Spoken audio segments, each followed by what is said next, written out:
straight crushing you.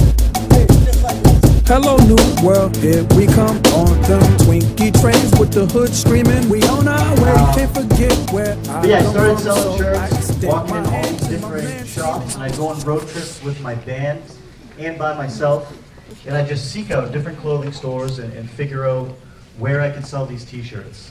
Like I said, most stores laughed at me because I had a cupcake on a shirt and it was weird and didn't make sense, and my shirts were not displayed the right way and just were very unprofessional looking and smelling and feeling.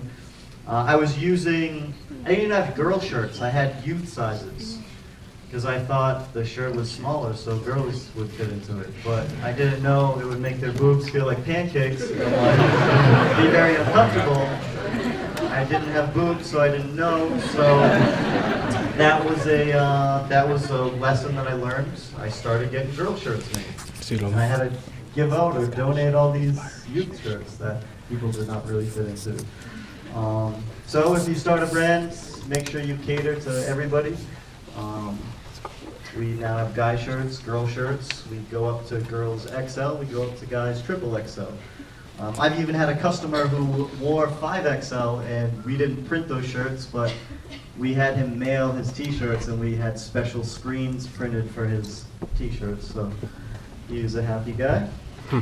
So that was another lesson I learned, and I just kept taking notes, writing down ideas, building a small database of stores to contact and get back in touch with. And it just started getting so busy and overwhelming that I wanted to take a risk, and I wanted to see what was going to happen with my brand. And I didn't want to half-ass my band and half-ass this company, so I decided to take a risk, quit the band, try out these t-shirts, went back home, and I did some research on trade shows. A lot of those stores that I stopped in were asking me if I was going to be a part of these different trade shows. I had no idea what a trade show was, and I had no idea how friggin' expensive they are and how much of a headache they are, but I did some research. It costs anywhere from $3,000 to $30,000 to have a very small table to display your products on for a weekend. They have trade shows for just about everything out there, whether it's fashion, beauty supplies, whatever your business is, they have trade shows and events for these such things.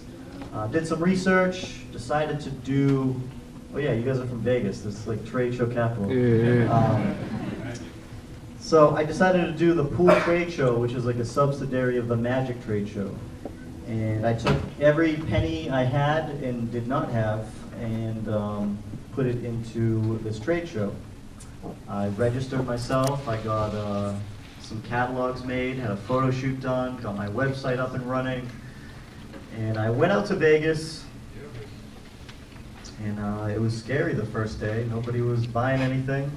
Second day, a couple people were interested, but not buying anything, and I was like, calling my mom, I was like, I think I made a mistake, but whatever. And then the third day came around, and I was getting orders from Japan, from London, from Canada, from all over the US. I was like, this is great. I want the whole world to see this idea that I came up with, and this is really cool that things are falling into place. That's me with the hooded sweatshirt.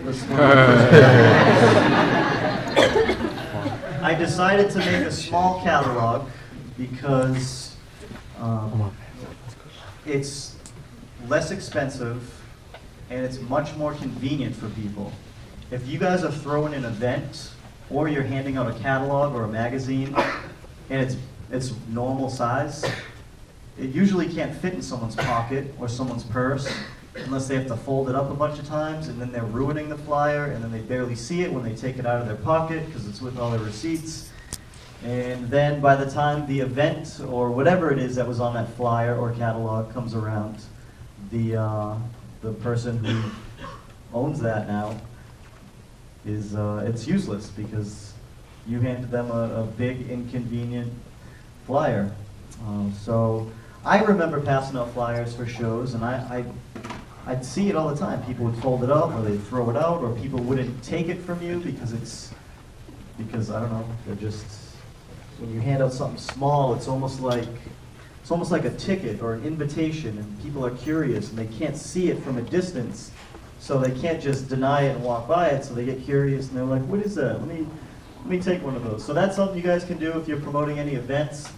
I know when I was in my band, we even printed some of our shows, some of our flyers on business cards, so people could just slip it right in their wallet.